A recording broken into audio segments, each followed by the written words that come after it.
Hello everyone, my self Sandeep Bishnoi, chartered accountant. आप सबका स्वागत है TMCA और वन एग्ज़ाम के ऑनलाइन चैनल पर। और हम लोग पढ़ रहे हैं इकोनॉमिक्स के अंदर थ्योरी ऑफ कंज्यूमर बिहेवियर, उपभोक्ता व्यवहार का सिद्धांत। और इसके अंदर हमने दो अप्रोच देखी थी, कार्डिनल और ऑर्डिनल अप्रोच।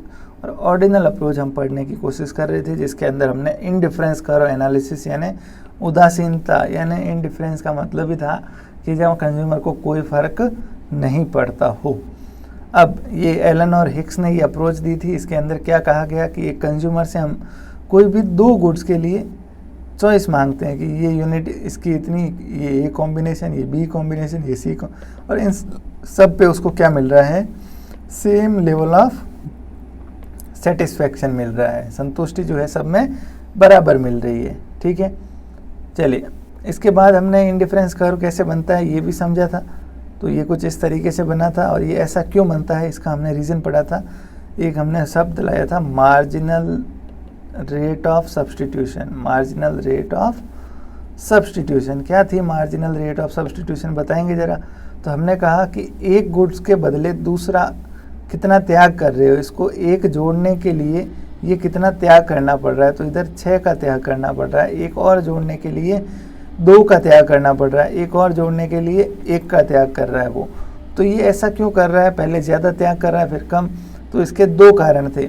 एक तो अगर ये दोनों गुड्स परफेक्टली सब्स्टिट्यूट होते, परफेक्टली सब्स्टिट्यूट का मतलब जो बिल्कुल एक की जगह दूसरा काम आ सकता है, कोई फ़र्क नहीं पड़ता। जैसे एक कोक है और एक पेप्सी है, दोनों बिल्कुल हूबहू एक जैसे टेस्ट में, सब कुछ चीज़ें सेम है, तो कंज्यूमर को कोई फ़र्क नहीं पड़ता। अगर ऐसा होता तो वहाँ पे वो क्या करता, मान लो इधर 1 है, इधर 12 है, इधर इसको 2 करने हैं तो वो इधर 11 करेगा, इधर 3 करने हैं तो इधर 10, मतलब 4 करने हैं तो 9, वो 1 के बदले 1 छोड़ता। तो ये रेट ऑफ सब्स्टिट्यूशन क्या आती, कांस्टेंट आती, बराबर आती। एक इधर छोड़ रहा है, जोड़ रहा है तो एक इधर छोड़ रहा है, क्योंकि दोनों क्या है, परफेक्ट सब्स्टिट्यूट है।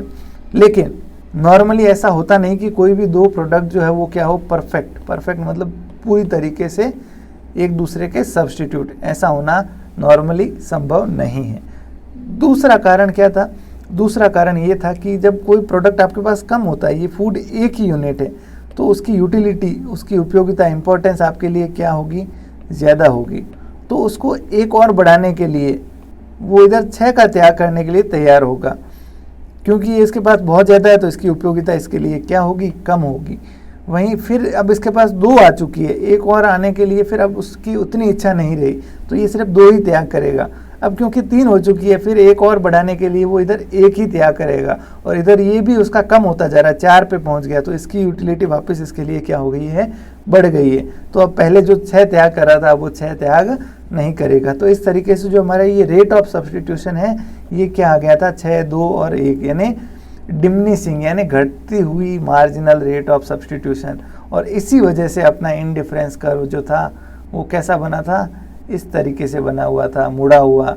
अदरवाइज कैसा बनता, अगर ये 1 ये रेट ऑफ सब्स्टिट्यूशन कांस्टेंट होती 1 1 1 इस तरीके से, तो ये कैसा बनता, कर्व स्ट्रेट लाइन बनती। ठीक है, और वहीं ये इंक्रीजिंग है, 1 2 3 जो होता नहीं है, संभव ही नहीं है, तो ये इस तरीके से बनता। ठीक है, यहाँ तक बात संभव समझ आई आपको, कोई दिक्कत? चलिए फिर ये हमने इनडिफरेंस कर्व यहाँ तक पढ़ा। फिर एक कॉन्सेप्ट आता है इनडिफरेंस मैप। ये क्या होता है, जब एक ग्राफ के ऊपर कंज्यूमर से आपने चॉइसेस पूछी, उसने अपनी चॉइसेस बताई, ये हो गया इनडिफरेंस कर्व 1।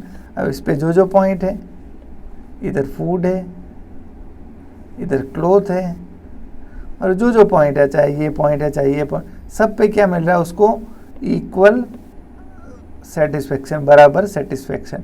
फिर हमने उससे एक और चॉइसेस पूछी तो उसने मान लो और चॉइसेस बताई, तो एक और इनडिफरेंस कर्व बन गया। और पूछी उसने और बताई तो और बन गया।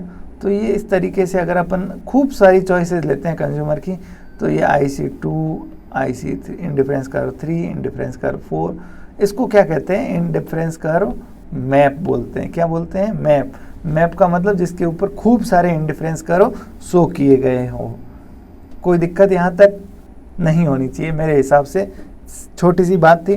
सबसे मेन कॉन्सेप्ट जो था वो मैंने आपको बता दिया कि ये इंडिफरेंस कर्व क्या शो करता है, कॉम्बिनेशन शो करता है, अलग अलग जो क्या देते हो उनको सेम लेवल ऑफ सेटिस्फेक्शन देते हो, मतलब एक इंडिफरेंस कर्व पे जो भी पॉइंट है सब में उसको बराबर संतुष्टि मिलेगी। दूसरा ये मार्जिनल रेट ऑफ सब्स्टिट्यूशन, ये क्या होती है, डिमिनिशिंग होती है, घटती हुई होती है। अब इसकी प्रॉपर्टीज़ पढ़ते हैं हम मार्जिन इंडिफरेंस कर्व की, ये बड़ी इंपॉर्टेंट चीज़ है एग्जाम के लिए, आप इसको ध्यान से समझिएगा, ठीक है। सबसे पहले indifference curve slope downward to the right, indifference curve जो होता है उसका स्लोप जो होता है डाउनवर्ड टू दी राइट, मतलब इसको अब हिंदी में दाएं की तरफ बोलते हैं शायद, इसका जो झुकाव होता है ये दाएं साइड मतलब राइट साइड में मूव करता है। जैसा हम देख सकते हैं ये इस तरीके से चलता है, तो इधर से आके ये राइट हैंड साइड में जा रहा है। अगर इसका अपोजिट होता है इस तरीके से तो ये लेफ्ट हैंड साइड में मूव करता। इसका कारण क्या था राइट हैंड साइड जाने का, तो सिंपल सा कारण था, एक यूनिट इधर कम होगी तो एक बढ़ेगी, ठीक है, तो इधर से नीचे आएगा तो इधर बढ़ेगा। ओके, तो पहली प्रॉपर्टी क्लियर हो गई। दूसरी, they are always convex to the origin, ठीक है, इसका हिंदी अर्थ है उत्पत्ति की तरफ अचल, ऐसा कुछ इसका हिंदी अर्थ है। मैं एग्जैक्टली आपको नोट्स के अंदर बता दूंगा क्या इसका बिल्कुल हिंदी अर्थ क्या है, ठीक है। आप सिर्फ समझिएगा तब तक क्या क्या ये कहना चाह रहा है कॉन्वेक्स टू दी ओरिजिन का मतलब। ओरिजिन का मतलब कोई भी बिंदु जहाँ से शुरुआत होती है, ओरिजिन का मतलब होता है शुरुआत, स्टार्टिंग।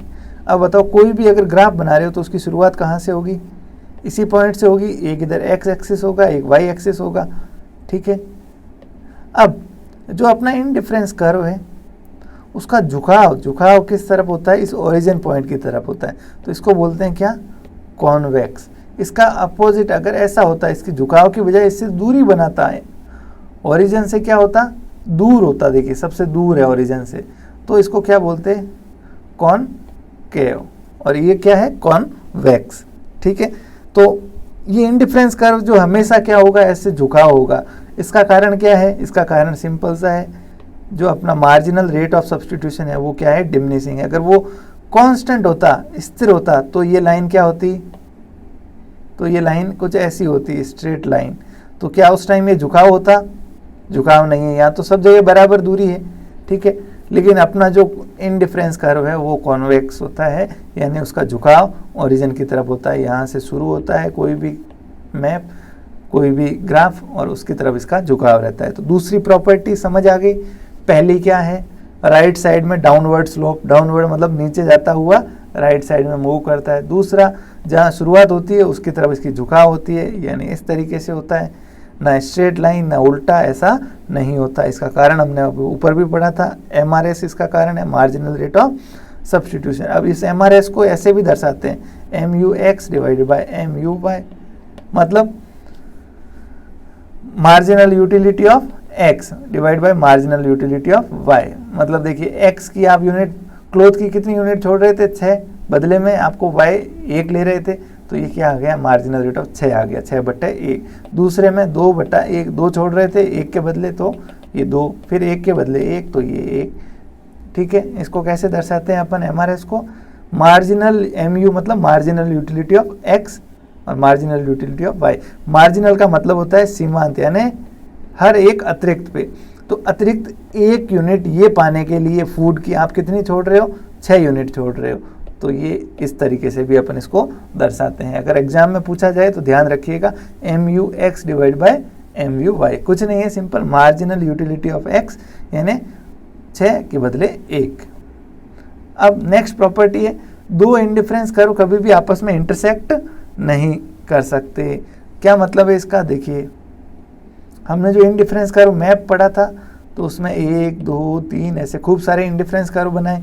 अब देखिए जो हायर इंडिफरेंस कर्व है, ये 1 है, ये 2 है, ये 3 है, 4 है, बताओ ज़्यादा सेटिस्फेक्शन किस पे होगा, 4 पे या 1 पे। तो जाहिर सी बात है हायर होने का मतलब, अगर यहाँ कोई ये 4 नंबर पे जो है इंडिफरेंस कर्व, मतलब इसमें नंबर ऑफ यूनिट्स जो गुड्स की है वो ज़्यादा है। मान लो कोई पॉइंट यहाँ पे है एक, तो ये एक्स की हो इतनी यूनिट, यानी यहाँ मान लो क्लोथ है और ये 10 है, एक्स की 10 और फूड की 1 यूनिट है पहले पे। ये IC1 है, इंडिफरेंस कर्व 1, और इसमें ये जो पॉइंट है ए, इस ए पॉइंट पे क्या हो रहा है, क्लोथ की तो है 10 यूनिट और फूड की है 1 यूनिट। वहीं अगर IC2 पे इस पॉइंट पे देखोगे आप, ए पे, सॉरी बी मान लेते हैं इसको, तो इसमें क्लोथ की तो 10 ही है, बी पॉइंट पे देखो क्लोथ की तो 10 ही है, लेकिन फूड कितना है, 2 है। तो जाहिर सी बात है ज़्यादा सेटिस्फेक्शन किस पे होगा, हायर वाले पे। अब इससे ज़्यादा और इधर जाओगे तो यहाँ और यूनिट एक्स्ट्रा मिलेगी, तभी तो ये हायर साइड, अगर कम यूनिटें होगी तो नीचे आएगा, हायर होगी तो जो ऊपर जाएगा। तो जो जितना इंडिफरेंस कर्व ऊपर है उससे सेटिस्फेक्शन उतना ही ज़्यादा है। बात समझ आई? जो जितना इंडिफरेंस कर्व ऊपर जाएगा उस पर सेटिस्फेक्शन उतना ही ज़्यादा मिलेगा। अब एक मेरे सवाल का और जवाब दे दो, ये एक इंडिफरेंस कर्व, ये 2, क्या इन दोनों पे सेम लेवल ऑफ सेटिस्फेक्शन है? क्या इस फर्स्ट इंडिफरेंस कर्व और सेकंड पे दोनों में सेम लेवल ऑफ सेटिस्फेक्शन है? बिल्कुल नहीं, बिल्कुल नहीं, ये गलती नहीं करना। इस एक इंडिफरेंस पॉइंट पे जो जो बिंदु आ रहे हैं उन सब पे उसको सेम सेटिस्फेक्शन मिल रहा है कि भाई चाहे तो ये कॉम्बिनेशन दे दो, चाहे तो ये कॉम्बिनेशन, चाहे ये कॉम्बिनेशन, उसको बराबर सेट। लेकिन अगर अगले इंडिफरेंस कर्व पे जाएंगे तो इस पे वापस जो जो बिंदु आएंगे सब पे सेम, लेकिन क्या इन दोनों में आपस में सेम होगा? बिल्कुल नहीं। यहाँ कम satisfaction, higher indifference curve means higher satisfaction. तो अगली प्रॉपर्टी यही है, क्या, higher indifference curve represent a higher level of satisfaction then lower indifference, नीचे वाले से ऊपर वाले में ज़्यादा मिलेगा। अब क्या दो इंडिफरेंस कर्व कभी आपस में एक दूसरे को काट सकते हैं? बिल्कुल नहीं काट सकते। क्यों? क्योंकि देखिए ये पहला इंडिफरेंस कर्व बना, ये दूसरा बना, जो इससे ऊपर है मतलब इसमें ज़्यादा सेटिस्फेक्शन है, इसमें क्या है, ज़्यादा सेटिस्फेक्शन मिलेगा। किसकी बजाय? इसकी बजाय, पहले वाले की बजाय दूसरे में ज़्यादा है। अब ये इसको कट कर रहा है, मान लो यहाँ पे इस तरह कट कर रहा है, मतलब ये इस पॉइंट पे दोनों मिल रहे हैं, मतलब दोनों इंडिफरेंस कर्व में बराबर सेटिस्फेक्शन। क्या ये संभव है? नहीं, क्योंकि ये देखिए इस पॉइंट पे तो ये हायर है। चलिए इसी एग्जांपल में देख लेते हैं। मान लो ये दोनों मैच कर रहे हैं, मतलब इस पॉइंट पे ये y की इतनी यूनिट और x गुड्स की इतनी यूनिट, दोनों में बराबर सेटिस्फेक्शन, 1 में और 2 में। लेकिन अगर आप इस पॉइंट पे देखोगे तो इस पॉइंट पे देखिए y की इतनी यूनिट ले रहे हो आप, x की इतनी। वहीं अगर इस पॉइंट पे देखोगे तो x की कम यूनिट है, y की उतनी यूनिट है। मतलब ये देखिए इससे हायर है, मतलब इसमें हायर सेटिस्फेक्शन होना चाहिए, लेकिन ये इंटरसेक्ट कर रहा है, इसका मतलब ये कह रहा है बराबर है दोनों में, जो संभव नहीं है। सिंपल सी बात, देखिए आपको एक की बजाय कोई 2 गुड्स देगा तो यूटिलिटी तो ज़्यादा ही मिलेगी। हमने मार्जिनल यूटिलिटी एनालिसिस में भी पढ़ा था कि टोटल यूटिलिटी तो हमेशा क्या होती है, बढ़ती जाती है, हर अगली यूनिट पे बढ़ेगी, ठीक है, वो मैक्सिमम पे पहुंचेगी फिर घटना शुरू होगी। तो देखिए जो हायर मतलब ज़्यादा गुड्स तो ज़्यादा सेटिस्फेक्शन, लेकिन ये क्या कह रहा है, दोनों मैच कर रहे हैं एक पॉइंट में, मतलब दोनों में बराबर सेटिस्फेक्शन, जो संभव नहीं है। अगर ये समझ नहीं आए तो आप प्लीज़ मेरे तक बात पहुँचाइएगा ज़रूर, मैं इसको और डिटेल में एक्सप्लेन कर सकता हूँ, ऐसा कुछ नहीं है। लेकिन मेरे हिसाब से छोटी सी बात है कि भाई जाहिर सी बात है 2 लाइनें हैं, दोनों पे हम कह रहे हैं इस पे ज़्यादा इस पे कम, और वहीं दोनों को मिला रहे हैं, इसका मतलब दोनों में बराबर, ये संभव नहीं है क्योंकि इस पे तो ज़्यादा है, ये पॉइंट हायर है। नेक्स्ट, ये कभी भी एक्सिस को टच नहीं करेंगे। एक्सिस क्या होते हैं, ये एक्स एक्सिस और ये वाई एक्सिस, इसको ये टच नहीं करेंगे, ये हमेशा ऐसे ऊपर ऊपर रहेगा।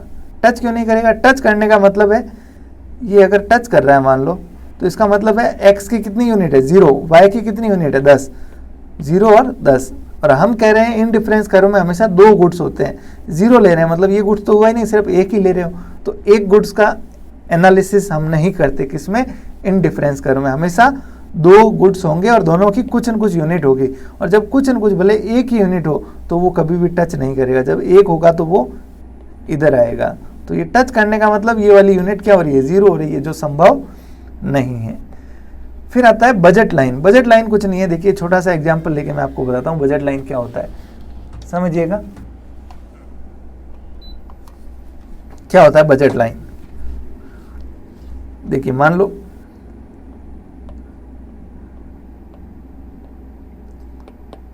वही एग्जांपल अपना फूड लेते हैं और क्लोथ लेते हैं।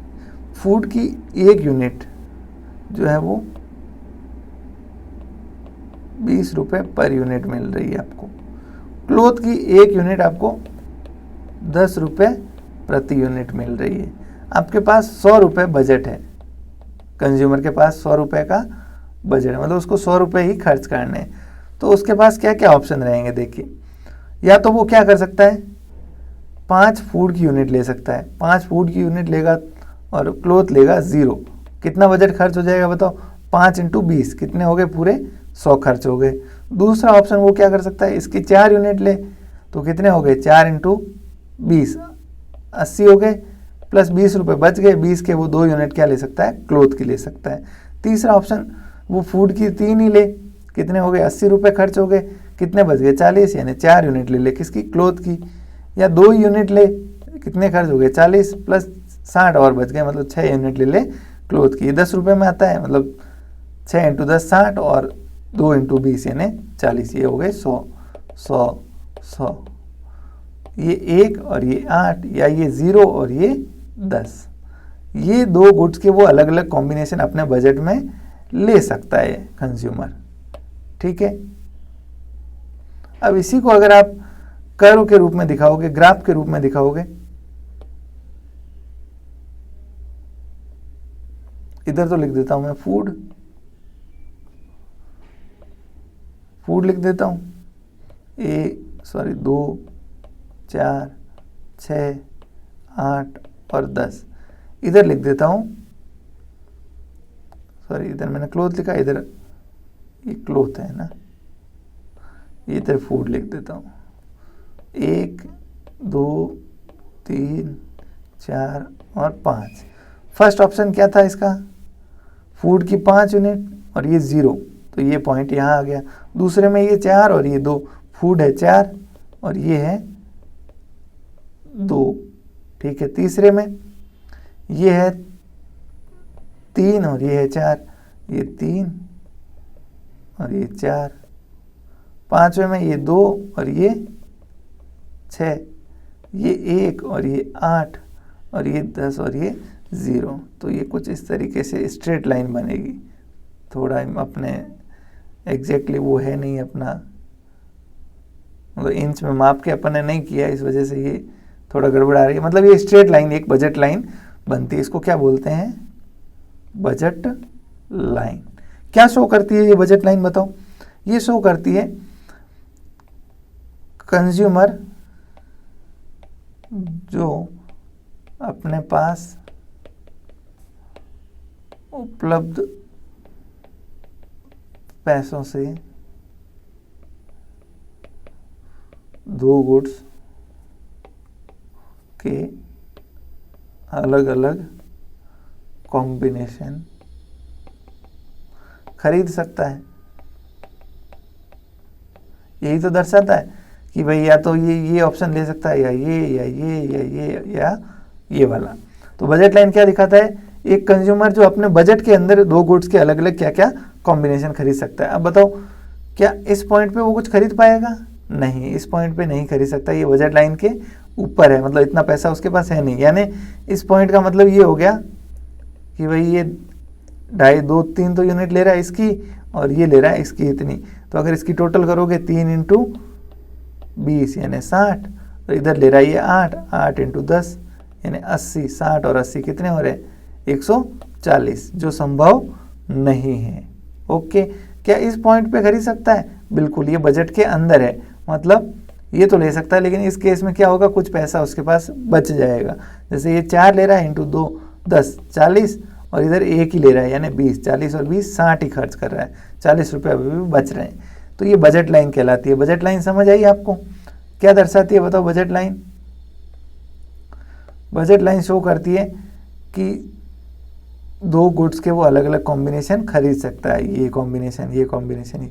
ये अगर एच पॉइंट है, क्या ये पॉसिबल है, नॉट पॉसिबल। क्यों, इतना उसके पास पैसा ही नहीं है। के का मतलब वो क्या कर रहा है, अंडर यूटिलाइज कर रहा है, अपने पैसों को पूरा यूटिलाइज नहीं कर रहा है। अब एक लास्ट टॉपिक बचा है, कौन सा, कंज्यूमर्स इक्विलिब्रियम। ये वेरी इंपॉर्टेंट, ध्यान से समझिएगा। कंज्यूमर का इक्विलिब्रियम क्या होता है। सिंपल, कुछ नहीं है। देखिए, ये मान लो इंडिफरेंस कर्व का अपन ने मैप बनाया, कंज्यूमर था, उसको अपन ने ये बोला कि भाई तू अपनी अलग अलग चॉइसेस बता, कितना तेरे को फूड और कितना क्लॉथ चाहिए। और कंज्यूमर ने क्या किया, अपनी चॉइसेस बताई। हमने भी उसकी चॉइसेस के हिसाब से एक बना दिया इंडिफरेंस कर्व 1। फिर उससे और चॉइसेस पूछी तो एक बन गया इंडिफरेंस कर्व 2। फिर और चॉइसेस पूछी तो ये इंडिफरेंस कर्व 3। फिर और चॉइसेस पूछी, ये बन गया इंडिफरेंस कर्व 4। इस तरीके से हमने कंज्यूमर से अलग अलग उसकी चॉइसेस ली। अब बताओ कंज्यूमर किस पे जाना चाहेगा। क्या इस IC1 पे कोई पॉइंट है, मान लो इतनी तो फूड की यूनिट और इतनी क्लोथ की यूनिट, क्या ये लेना चाहेगा। कंज्यूमर इक्विलिब्रियम का मतलब कंज्यूमर को कब संतुष्टि मिलेगी, कब उसको सेटिस्फैक्शन जो है वो मैक्सिमम होगा, मतलब कंज्यूमर को मज़ा आ जाना कुल मिला के, उसके पास जो पैसा है उससे उसको ये लगे कि भाई पूरा वो इक्विलिब्रियम, मतलब अहम ब्रह्मास्मि, बिल्कुल उसको ईश्वर प्राप्त हो गए, इतनी सुकून मिल गया उसको, इस तरह उसने अपने पैसों को खर्च किया। ये कब प्राप्त होगी संतुष्टि, क्या इस पॉइंट पे होगा IC1 पे, क्या IC2 पे, IC3 पे, IC4 पे। तो जाहिर सी अपना जवाब है जो हायर इंडिफरेंस कर्व है वहाँ सबसे ज़्यादा सेटिस्फैक्शन, भाई जो ऊपर है कर्व वहाँ ज़्यादा सेटिस्फैक्शन।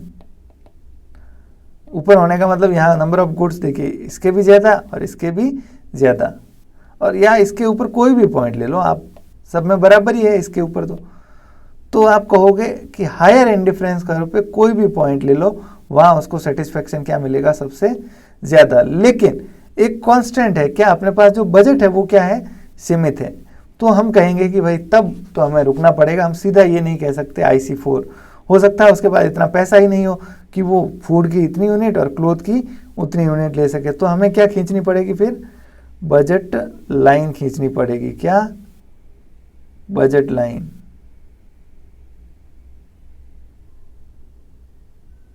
ये हमने खींच दी, क्या थोड़ी स्ट्रेट होनी चाहिए पर कोई बात नहीं, ये हमने खींच दी बजट लाइन। बजट लाइन क्या शो करती है कि भाई ये कॉम्बिनेशन वो अपने बजट में खरीद सकता है। अब देखिए कंज्यूमर को अधिकतम कौन से पे जाना चाहिए। सबसे पहला अगर आप देखोगे एक ये पॉइंट है जहां इंडिफरेंस कर्व 1 को ये इंटरसेक्ट कर रही है, कट कर रही है, ये लाइन क्रॉस करती हुई जा रही है, कौन सी, बजट लाइन। मतलब कोई ये बिंदु है, ये बिंदु उसके बजट में है क्या, बिल्कुल बजट लाइन पे है, मतलब बजट में है। इस पे इसको इतनी तो मिलेगी फूड की यूनिट, मतलब मान लो ये 1 2 3 4 और 5, ये 2 ये 4 ये 6 ये 8 और ये 10, सॉरी थोड़ा सा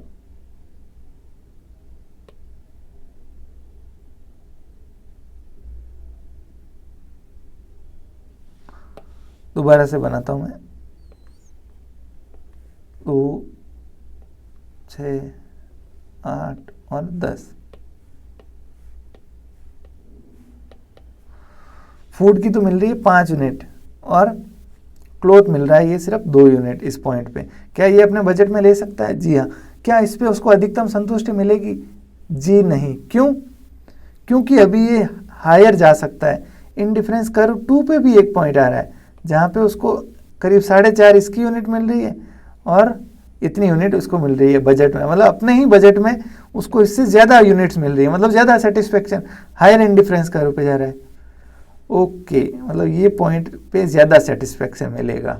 लेकिन अब एक पॉइंट ये भी आ रहा है जहाँ ये IC3 को टच करते हुए जा रही है, मतलब इसमें और ज़्यादा गुड्स मिलेंगे, इसके और ज़्यादा इसके मिलेंगे, और ज़्यादा सेटिस्फेक्शन मिलेगा।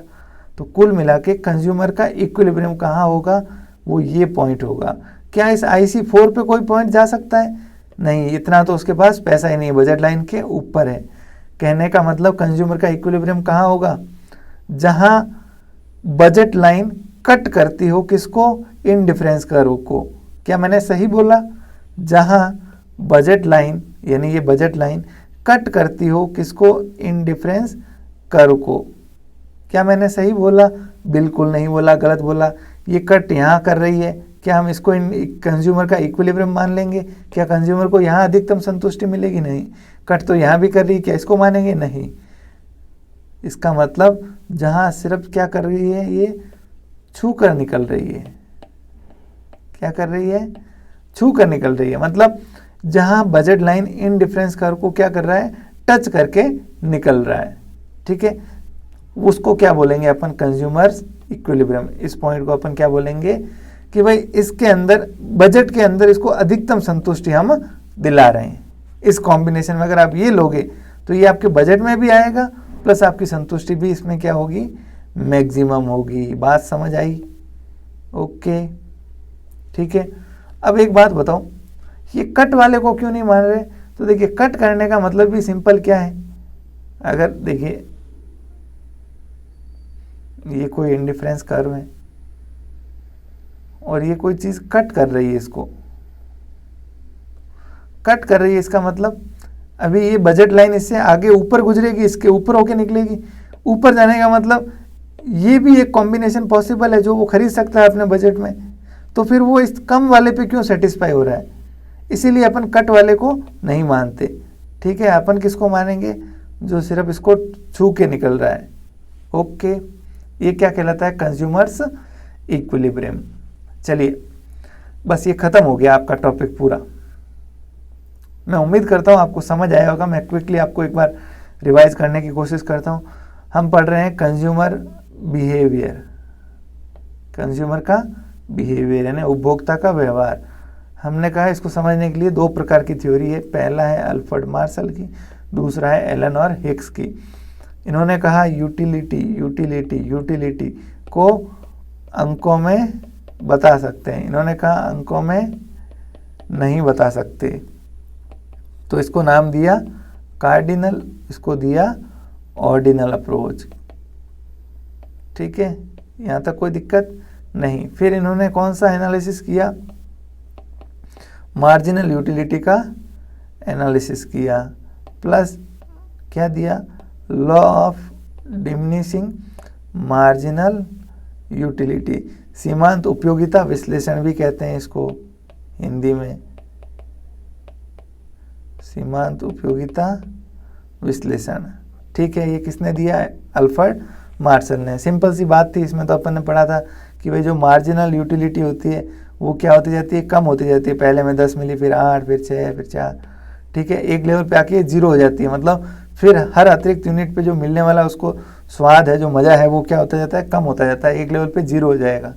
टोटल यूटिलिटी जो है वो क्या होती जाती है, बढ़ती जाती है, 10, 18, 24, 28। लेकिन जो बढ़ने की दर है वो क्या हुई है, घटती हुई दर है। ये टोटल यूटिलिटी मतलब कुल उपयोगिता उसकी अधिकतम कहाँ होगी, जहाँ ये मार्जिनल यूटिलिटी क्या होगी, 0 होगी। उसके बाद ये वापस क्या होना शुरू हो जाएगी, घटनी शुरू हो जाएगी। ठीक है, दूसरा हमने क्या पढ़ा, एनालिसिस एलन और हिक्स ने जो दिया कि ऑर्डिनल अप्रोच, हम सब अंकों में नहीं बता सकते किसको, यूटिलिटी को। तो ऐसे में इन्होंने कौन सा एनालिसिस दिया, इंडिफरेंस कर्व एनालिसिस। इन्होंने कहा अंकों में नहीं बता सकते, लेकिन आप ये तो बता सकते हो कि कब आपको सेटिस्फेक्शन बराबर मिल रहा है, कब आपको सेटिस्फेक्शन कम मिल रहा है यूटिलिटी, कब आपको यूटिलिटी ज़्यादा मिल रही है, ये तो बता सकते हैं। तो ऐसे में इंडिफरेंस कर्व आया, जो इंडिफरेंस कर्व क्या शो करता है अपने आप में, वो कर्व जो दिखाता है सेम लेवल ऑफ सेटिस्फेक्शन। इस पे जो भी बिंदु है वहाँ पे सेम लेवल ऑफ सेटिस्फेक्शन मिलेगा। फिर हमने इसके अंदर लाइव इंडिफरेंस कर्व मैप को, मतलब एक से ज़्यादा अगर ऐसे दिखाते हैं तो इसको मैप कहते हैं। फिर इसकी हमने प्रॉपर्टीज़ पढ़ी कि ये हमेशा क्या होता है, downward slope to the right होता है, इधर की तरफ जाता है। दूसरा कॉन्वेक्स टू द ओरिजिन होता है, इधर झुकाव होता है इसका। तीसरा हायर इंडिफरेंस कर्व, मतलब ऊपर जितना जाएंगे वो इंडिफरेंस कर्व क्या दिखाएगा, ज़्यादा सेटिस्फेक्शन दिखाएगा, ज़्यादा यूटिलिटी दिखाएगा। फिर दो इंडिफरेंस कर्व कभी इंटरसेक्ट नहीं कर सकते। इंटरसेक्ट करने का मतलब ये हायर है और ये लोअर है, फिर भी दोनों में सेम सेटिस्फेक्शन, ऐसा संभव नहीं है। ठीक है, ओके। फिर उसके बाद हम लेके आए थे बजट लाइन का कॉन्सेप्ट। बजट लाइन क्या शो करता है कि दो गुड्स जो अपने बजट के अंदर अपन खरीद सकते हैं मैक्सिमम, वो शो करती है बजट लाइन। और लास्ट कहा हमने कंज्यूमर का इक्विलिब्रियम, मतलब कंज्यूमर को कहाँ मैक्सिमम सेटिस्फेक्शन मिलेगा, तो हमने कहा बजट लाइन खींचो आप और ये देखो कि इंडिफरेंस कर्व जो सिर्फ छू के निकल रहा है इसको, वो वाला पॉइंट क्या होगा आपका, कंज्यूमर का इक्विलिब्रियम, मतलब वहाँ उसको संतुष्टि अधिकतम मिलेगी। ऐसा क्यों, क्योंकि यहाँ पे क्या है, सबसे ऊपर वाला इंडिफरेंस कर्व मतलब ज़्यादा सेटिस्फेक्शन, जो उसके बजट में भी क्या कट कर रहा है वो पॉइंट है नहीं, यहाँ कट तो यहाँ भी कर रहा है, यहाँ भी कर रहा है, लेकिन इससे ज़्यादा सेटिस्फेक्शन उसको यहाँ मिलेगा क्योंकि ये हायर इंडिफरेंस कर्व को टच कर रहा है। ओके, चलिए ये छोटी सी यूनिट थी। अब नेक्स्ट जो हम टॉपिक डिस्कस करेंगे, theory of demand and elasticity of demand, बहुत ही आसानी से हो जाएगा क्योंकि हम ये पढ़ चुके हैं इंडिफरेंस कर्व और थ्योरी ऑफ कंज्यूमर बिहेवियर। छोटा सा है, रिवीजन करते रहिएगा, पढ़ते रहिएगा, बातें करते करते टॉपिक ख़त्म हो जाएगा। ऐसा नहीं हो आप पीछे रह जाओ, साथ साथ में पढ़ते रहिएगा। थैंक यू वेरी मच, धन्यवाद।